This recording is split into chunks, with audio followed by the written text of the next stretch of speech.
Picture this: you're sitting in a crowded Paris cafe, the kind where the clinking of cups blends with the low hum of gossip, and you overhear a story so outrageous you almost laugh out loud. A man suave, charming, with the eyes of someone who sees through you before you've even spoken once, sold the Eiffel Tower. Not once, but twice. And no, this isn't some cheap magic trick. This was real money, real victims, and a con so smooth it made the world's most confident hustlers shake their heads in disbelief. But here's the twist: this wasn't even the boldest thing he ever did. His name, or at least the name history remembers, is Victor Lustig. Whether it was his birth name or another mask in his endless wardrobe of identities, no one truly knows. He could become anyone: a government official, a Broadway producer, a wealthy nobleman from some far-off estate. He'd change his story as easily as most people change their jackets. And he didn't just lie. He performed his lies. They were works of art delivered with the ease of a man who knew the exact note to hit to make you trust him right before he emptied your pockets. In the early years, before the grand schemes that would make him a legend, Victor's talent for sleight of hand and card tricks wasn't just a parlor skill, it was a weapon. On the streets of Paris, he could lift a wallet from your coat while keeping you mesmerized with a smile and a story. But the city sidewalks were too small a stage for someone like him. He needed a grander arena, and he found it aboard the luxury liners that sailed between France and America.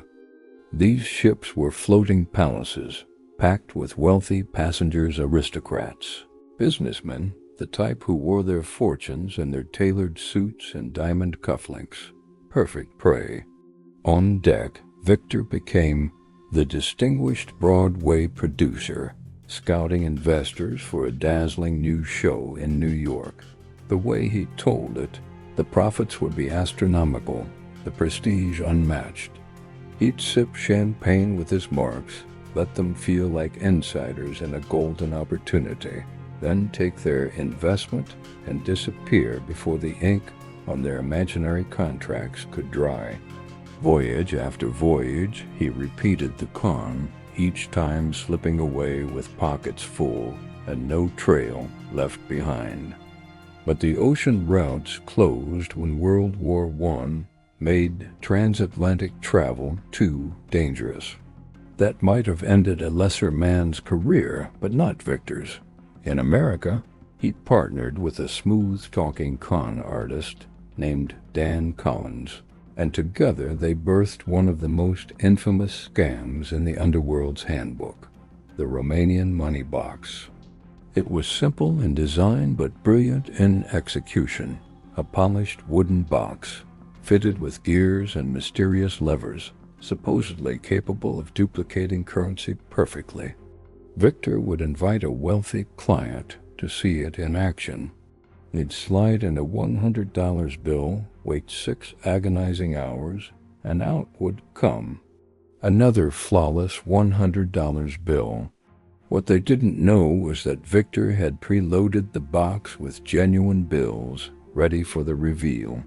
The victim would test the duplicate at the bank, see it pass without question, and hand over thousands to own the miracle machine. By the time they discovered it was worthless, Victor was long gone, and they couldn't even report it without admitting they'd tried to commit a federal crime. And yet, even that wasn't enough for him. His scams became bolder, stranger. In Missouri, he walked into a respected bank under the name Robert Duville, carrying $32,000 in war bonds. He claimed he needed quick cash, offered the bonds as collateral, and walked out with $10,000. What the bankers didn't realize, until it was too late, was that he'd swapped the real bonds for worthless paper right under their noses. Most men would have ended up in prison for that. Victor? He convinced the bank it would ruin their reputation to arrest him, and they let him keep $1,000 of the stolen money as a parting gift. But nothing, absolutely nothing, would compare to what happened in Paris in 1925. One lazy afternoon, over coffee and a newspaper, Victor stumbled across an article that the Eiffel Tower's symbol of France itself was rusting, costly to maintain, and some believed an unnecessary burden. In that moment, an idea bloomed in his mind, wild, dangerous, and impossible for anyone but him. He would sell it, not as a tourist attraction, but as scrap metal.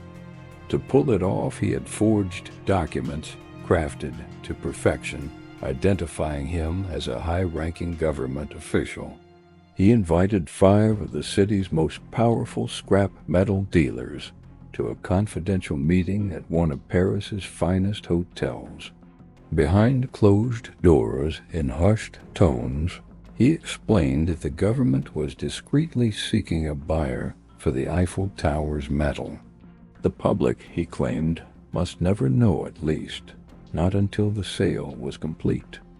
In the room, one man caught his eye, André Poisson, a smaller player among the others, eager to make his name, desperate for a break.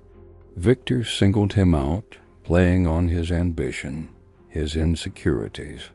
In a private meeting, he dangled the dream of victory in front of him, but with a catch. Officially, Poisson's chances were slim, unless, of course, he could convince Victor to help him. A bribe, smooth, natural, as if this was simply the way the world worked. Poisson took the bait. He handed over 70,000 francs payment for the tower and the bribe combined. And Victor? He vanished to Vienna before the ink on the imaginary deal had dried. Days passed, then weeks, and nothing. No police at his door. No headlines in the papers. Victor realized why Poisson was too humiliated to admit he'd been conned. The story, if made public, would destroy his business and make him a laughingstock. That silence was worth more than gold to Victor, and it gave him an idea. Why not do it again? What Victor did next pushed the limits of audacity, dancing on the razor's edge between brilliance and insanity. And you'll see exactly how he pulled it off as we go further into the story. When Victor Lustig slipped out of Paris after selling the Eiffel Tower the first time, he wasn't running from the law, he was bathing in his own brilliance. The scheme hadn't just worked, it had worked flawlessly. No arrests, no public scandal, no consequences. And in the mind of a man like Victor, that kind of success wasn't a cue to stop. It was an invitation to play the game again, only this time the risks would be even sharper, the stakes even higher. Months later, with the heat seemingly gone, Victor returned to Paris like a thief coming back to admire the scene of his crime. But he wasn't there for nostalgia. He intended to sell the Eiffel Tower again. And just like before, he handpicked 5 of the city's most powerful scrap metal dealers, called them to a secret meeting, and draped himself in the authority of forged government credentials. The story was identical. The tower was a burden on the state. The government wanted to discreetly offload it, and they had been specially chosen to bid. But here's the thing: lightning rarely strikes twice in exactly the same way. One of the dealers smelled something off. Maybe it was Victor's eagerness, maybe it was some tiny crack in the performance, but this time suspicion crept in. Instead of rushing to bribe him, the dealer quietly tipped off the police. Victor, always attuned to danger, noticed the shift almost immediately. He didn't wait to see if the net would tighten, he bolted. Within days he was aboard a ship bound for America, leaving the Eiffel Tower to stand untouched and the Paris police with nothing more than the echo of his name. America was a familiar hunting ground for him. It was where he'd made wealthy passengers believe in phantom Broadway productions, where he'd sold the Romanian money box for small fortunes, and where he'd danced through high society circles like a man born to them. But this time he wasn't looking for ordinary marks. He was looking for a trophy, something to prove to himself more than anyone that he could con absolutely anyone, no matter how dangerous. And that's how Victor Lustig decided to set his sights on the most feared man in Chicago, Al Capone. Now, conning a petty banker was one thing. Conning the most notorious gangster in America was another. This wasn't a man you could simply out-talk. One wrong move, and you didn't get arrested, you got buried. But Victor wasn't interested in scamming Capone out of millions. He wanted something rarer, his trust. Victor approached him with a proposition. He claimed he had a high-yield investment scam ready to go, something that would double Capone's money quickly and cleanly. All he needed was $50,000 to get it started. Capone, a man who lived on risk, handed him the money. And then Victor did nothing.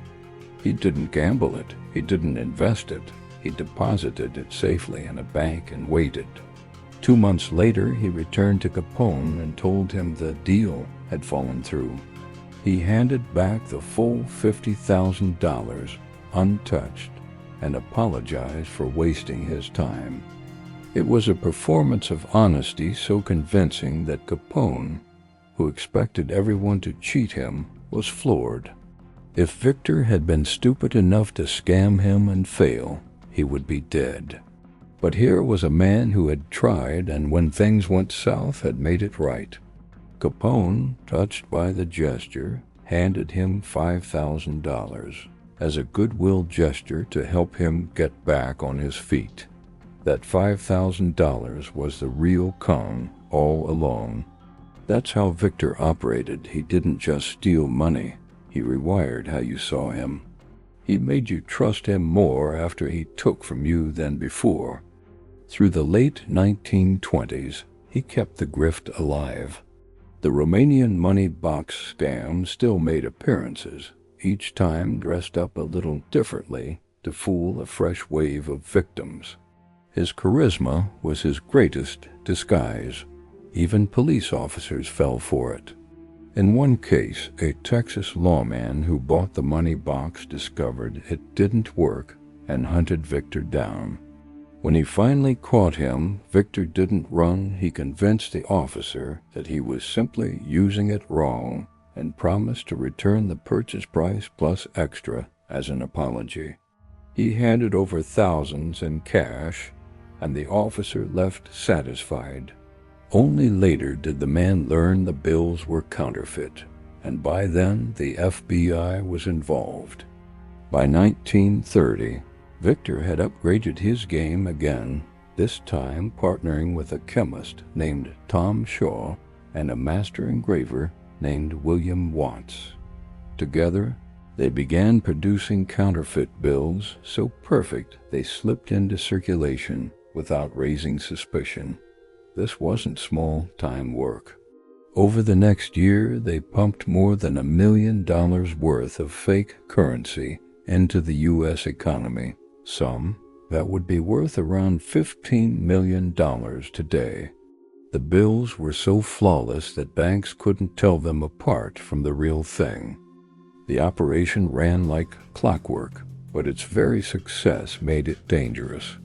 The FBI's attention shifted to finding the source of the flood of counterfeit money, and slowly the noose began to tighten. It wasn't just federal agents. They had high-level detectives, Secret Service operatives, and even rival criminals sniffing around for answers. In 1935, Victor's luck finally cracked. That Texas police officer, the one who'd been fooled with counterfeit bills, helped lead investigators to him. They found him holed up in a New York hotel, living as comfortably as ever, and on May 10th, they took him into custody. This time, he wasn't slipping through their fingers with a clever story. He was facing serious prison time, but Victor Lustig had never been a man to accept a cage. The facility he was kept in before trial wasn't the maximum security nightmare of Alcatraz. It was a federal detention center, guarded but not impenetrable. Over weeks, Victor noticed something curious. The guards didn't keep track of how many blankets were issued to inmates. Slowly, methodically, he began collecting them. When he had enough, he tore them into strips, twisted them into ropes, and waited. On September 1st, 1935, just one day before his trial, Victor cut through the bars of the bathroom window in his cell, tied off his makeshift rope, and slipped down the side of the building. And here's the detail that makes this pure Victor Lustig. He didn't run, not immediately. He strolled away dressed as a janitor cleaning the windows, nodding politely to passers-by. By the time anyone realized he was gone, he was miles away. For a month he was free, but freedom is harder to keep than it is to take, and the FBI caught up with him again. This time there would be no cushy holding cell, no small-town jail with blind spots. They sent him to the place designed to break escape artists, Alcatraz. The island prison was a fortress, isolated, guarded, surrounded by icy waters and vicious currents. It was where America sent the men it didn't trust anywhere else. Victor's cell was a steel and concrete reminder that even the greatest con men eventually meet their match. The years inside wore him down. The man who had once glided through hotel lobbies and Parisian cafes was now another number in a prison block, his health failing. Pneumonia weakened him, and in 1947, Victor Lustig, the man who sold the Eiffel Tower twice, who tricked Al Capone, who made bankers hand him money just to make him go away, died behind bars. But here's the thing about a man like Victor. His death didn't end his legend. His story still whispers through history, not because of what he stole, but because of how he stole it. He didn't just take money, he took certainty. He made people doubt their instincts, question their logic, and believe the impossible. And maybe, in a strange way, that was the real con all along. The end of his life wasn't a grand escape or a final heist, but the trail of disbelief he left behind was worth more than any pile of cash. And for men like Victor Lustig, immortality doesn't come from monuments or statues. It comes from the stories people tell when they think about the greatest scams in history. If this made you think you'd seen the peak of his genius, then you haven't seen anything yet. Let's make it clear. Victor wasn't just playing the game. He was rewriting the rules until the day the board was taken away from him forever. Now here's the question. What's the secret behind the charm and the psychology behind Victor's genius scams?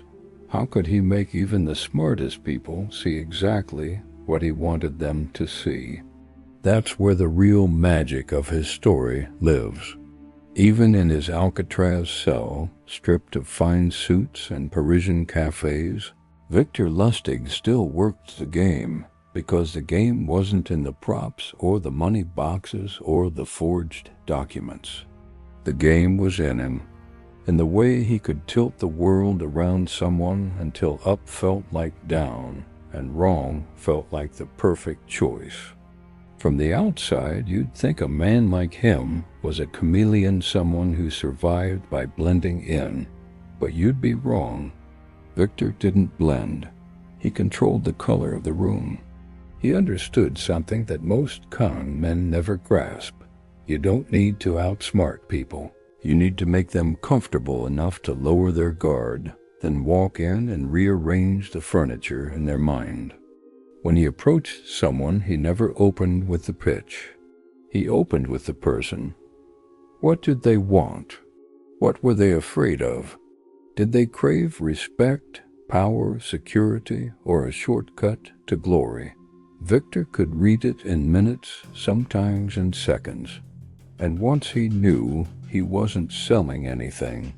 He was giving them exactly what they'd been waiting for all along. That's why the Romanian money box worked. It wasn't because the machine looked real. It was because people wanted to believe it was real. That's why Al Capone handed him $5,000 for trying. That's why Parisian businessmen handed over bribes for the Eiffel Tower. He didn't trick them into thinking something existed. He let them trick themselves, then stepped in to collect the winnings. But in Alcatraz, there was no one left to convince, no stage to perform on. The walls were literal, and the audience was a rotating cast of guards and inmates who had heard 1,000 lies before breakfast. Yet even here, his presence was magnetic. Some guards swore he was polite, almost scholarly. Other inmates claimed he spoke like a man who still believed he'd walk out of there one day free and untouchable. They weren't wrong to think it. Victor never stopped watching, listening, cataloging details. He knew the guard rotations, the schedules, the ways Alcatraz breathed and slept. There's no official record of him attempting an escape here, but there are whispers, stories that his health was worse than reported, that he was moved more than once between cells for reasons no one could explain, that guards were caught having quiet conversations with him they couldn't remember starting. Even without the props, the performance never stopped. And then came 1947. By then, pneumonia had him in its grip. He was gaunt, his sharp suits replaced by a prison uniform hanging off his bones.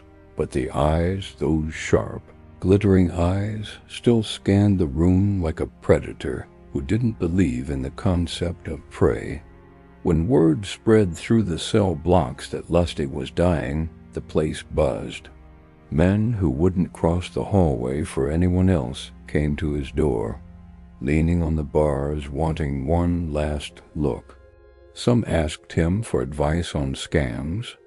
Others wanted to hear him tell the Eiffel Tower story in his own voice, and a few just wanted to know how he did it. One guard swore that, the night before he passed, Victor leaned in and whispered, "I never conned anyone who didn't want something for nothing." Then he smiled, slow and knowing, and said, "That's the hook, not the tower, not the money, the wanting." On August 11th, 1947, Victor Lustig died in the prison hospital. His body, frail and shrunken, was sent away quietly. No fanfare, no headlines, no one claimed him. And yet, the story didn't end there. Weeks after his death, the FBI received an anonymous envelope. Inside was a single, crisp $100 bill counterfeit, flawless, and carrying a note in perfect cursive, "For the lunch you'll never buy me." The bill was printed in the exact style of Lustig's counterfeit run from the 1930s, right down to microscopic imperfections that only someone inside the original operation could have reproduced. But here's the catch: every known printing plate had been seized years before his arrest. Was it a parting shot from the man himself, smuggled out before his death? A final laugh from the grave? Or had he left behind something bigger, an accomplice, a hidden stash, a continuation of the work under a different name? The agents who opened the envelope couldn't agree. But one thing was certain: someone out there had the kind of skill only Victor could have taught. And that's where the myth swells into something bigger than the man. Stories began to surface: an elderly gentleman in Havana paying for cigars with crisp American hundreds that banks couldn't trace. A well-dressed businessman in Marseille brokering deals with forged war bonds. A mysterious figure in Buenos Aires buying a ship in cash and vanishing before delivery. Every time the description would match him. Some swore he'd faked his death, that the body buried under his name wasn't his. Others believed he'd trained a handful of protégés to carry on his style of work, each wearing a new name the way Victor once had. But here's the loudest, most chilling bang of all 30 years after his death. In 1977, a Parisian metals dealer received an anonymous letter offering him an exclusive, confidential chance to buy the dismantled steel from an iconic French structure. The signature at the bottom? V. Lustig. It was dismissed as a prank, of course. How could it be anything else? The man was long dead. And yet, the style, the precision, the careful dance of ego and secrecy, it was him. Maybe it was a copycat. Maybe it was a joke. Or maybe, just maybe, Victor Lustig had pulled the greatest con of all, convincing the entire world he was gone while still playing the game from the shadows. Here's the truth, if you can call it that. For men like Victor, the con never really ends. Not when the cell door closes. Not when the obituary is printed. Not even when the coffin is lowered into the ground. Because the real score isn't the money, it's the story. The thing people can't stop retelling. The thing that makes them lean in, drop their guard, and start to wonder, what if? Victor Lustig didn't just steal fortunes. He stole certainty. He made the impossible feel not just possible, but irresistible. And whether he died in 1947 or walked out of that prison under another man's name, his greatest heist might be the one we'll never be able to prove. Because somewhere, in some quiet room, there could still be a man in a tailored suit, sipping coffee, scanning the paper for his next opportunity. And if you ever meet him, you'll probably thank him for taking your money. That's the bang, because with Victor Lustig, the story isn't over. It never was, and maybe it never will be.